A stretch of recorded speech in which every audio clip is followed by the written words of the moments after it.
Hello, LMCC creative writers. Congratulations on making it through 5 weeks of virtual camp challenge. I'm super proud of you guys for sticking with it. This week, we're going to be kind of doing a summary of the different things we've learned in creative writing thus far. We're going to talk about some tips and tricks for being a writer. And hopefully it'll give you guys some ideas for trying out in your own writing. So early on, like in the first and second and third weeks, I guess, the first week we talked about dictionaries and thesauruses, which give us new words and different words than we're used to using. We talked about description and how the way that you describe something can really make a text or a poem or a song come alive. We talked about poetry and how poetry kind of uses description to really create like these little moments, these mental snapshots for us, these pictures. This week we're going to be looking more in-depthly at different types of poems, and hopefully we'll try out a couple of them together, and you can try some on your own too, and it'll be super great. So I'm going to share my screen, and together, let's see, we can first look at some poems from a really amazing website called the Poetry Foundation. I would really recommend looking at it. I know that sounds probably kind of boring, but if you ever need to find a poem for school or just you're interested in poetry, the cool thing is you can like view poems by categories. You can listen to poems read by the people that wrote them. And you can find poems about like all different kinds of activities and experiences and feelings. It's really, really cool. That's how I found these poems to share with you today. So it's like every time I go on, I find something new, and I think you would really enjoy that. I don't know if anybody noticed, but yesterday, July 4th, there was a beautiful full moon, and in New York City, where I am, there were fireworks that the city put on, but there were also like lots of fireworks that people were doing from their buildings in their neighborhoods, kind of illegally, but it was beautiful because from like 6 p.m. all the way until midnight practically, there were fireworks going off with this huge full moon in the sky. So I thought when I came across this poem that it would be perfect because the moon is so beautiful right now, summer moon. Let's read it together. Moon by Amy E. Sklansky. Marvelous, opaque orb, nightlight for the world. Let's read it one more time because it's really short, right? Marvelous, opaque orb, nightlight for the world. I don't know if you noticed this. I actually didn't notice this at first, but at the beginning of each line, let me just find my like pen here. At the beginning of each line, M, O, O, N. The poet chose words. She actually chose adjectives. So let's talk about what those are. Adjectives are descriptors. So they're often like colors are adjectives like blue, yellow, smooth, like texture, smooth, bumpy, or even like big, small, all the different things that describe kind of how something looks or how it is. Most of the time, those are adjectives. Let's call them descriptive words. Wow, I really can't type right now. And in this poem, the poet used a series of adjectives, and in the case of nightlight, that's a noun, but she's kind of using it to describe the moon, which is the subject. She's using them to spell out the word that she's writing about, right? So that type of poem is a special form called acrostic. And acrostic poems use the letters of the first letters of each word to spell out a new word.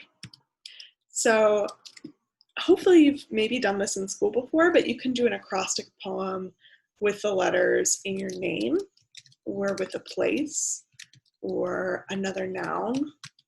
Really with any word, we can make an acrostic from it. So in the case of moon, marvelous opaque orb, night light for the world. Let's look at each of these words a little more closely and see how you can really describe a whole picture of what the moon looks like, just using a few small words. So marvelous is a word you probably know. Marvelous, wonderful, beautiful, huge, like important, marvelous. Opaque. Opaque means something that you can't see through. Let's actually practice looking up in the dictionary these words that maybe are a little less familiar. Ignore my extra words here. So opaque is an adjective. Remember, we just talked about that. And it means not able to be seen through, not transparent. So if something is see-through, it would be transparent. Opaque is the opposite of that, something that you cannot see through. Orb. Orb basically means a globe, right? Some sort of sphere or circle, but in 3D, right? Beautiful words, super simple poem, something you guys could totally do in your own writing practice. So if in the comments, this is like one of the summative questions that you could answer. I'm going to give you a couple this week and you can choose. Give me an acrostic poem of your name. In fact, let's just do one really quick together, just for the fun of it. So we'll do my name, Kate, because there's only 4 letters and it's super easy. So K. Let's just do something silly. Well, let's do Kit Kat, because I do love Kit Kats. A for artist. T for teacher. And E for, I'm just thinking of really silly things right now. Elf, right? So it could be something, that's not like a great poem. That's just an example of how to do an acrostic. You basically just take the first letter in your name, find a word that starts with it, and then do that for each letter after that. Kind of silly. Let's clear that and let's look at another poem together. If I can, let's see. Okay, Swimming to the Rock by Mary Atkinson. My father and brothers are swimming to the rock. Come with us, they call to me, and I say, maybe next year. The rock is very, very far away. I sit on the dock with my peanut butter sandwich. I watch them dive into the water and swim into the distance, their kicks and splashes and elbows getting smaller and smaller as they near the rock. It takes them a long, long time. They arrive and pull themselves to stand and wave their arms in the air. I can't see it, but I know their hands are in fists. I can't hear it, but I know they're cheering. Even the loons call to celebrate their arrival. I sit on my dock, dangling my feet in the water, counting dragonflies. My father and brothers come closer, and from the water lift their faces with wild, wet smiles. And I think, this year, it's a really fun poem. So this poem uses description in a totally different way. When we looked at the acrostic poem, all of the words were pretty much adjectives, or they were acting like adjectives. They were just describing. This poem, Swimming to the Rock, uses something we talked about last week, plot and action, right? So Mary Atkinson is describing a series of actions which take place that create this overall really interesting scene, right?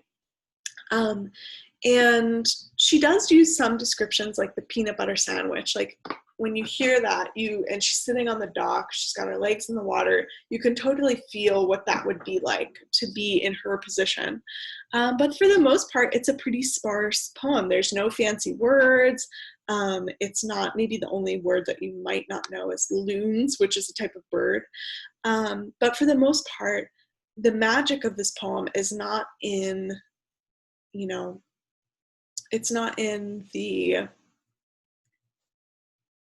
way, it's not necessarily in the description in terms of how she's writing it.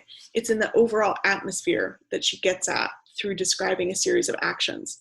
This would be great to look at if you were writing a poem about swimming, biking, running, like what is actually taking place that's propelling the action inside that poem, or if you were writing a short story inside of that plot, right? It's really tremendous. So let's see, I'm going to stop my screen share for a minute and talk to you about how to get that same sort of action or description in your own poems. So maybe in the comments, you can do your little acrostic poem with your name. Don't spend too much time on it, just do a quick one. I'm really curious to see what words you come up with. I think it would be fun.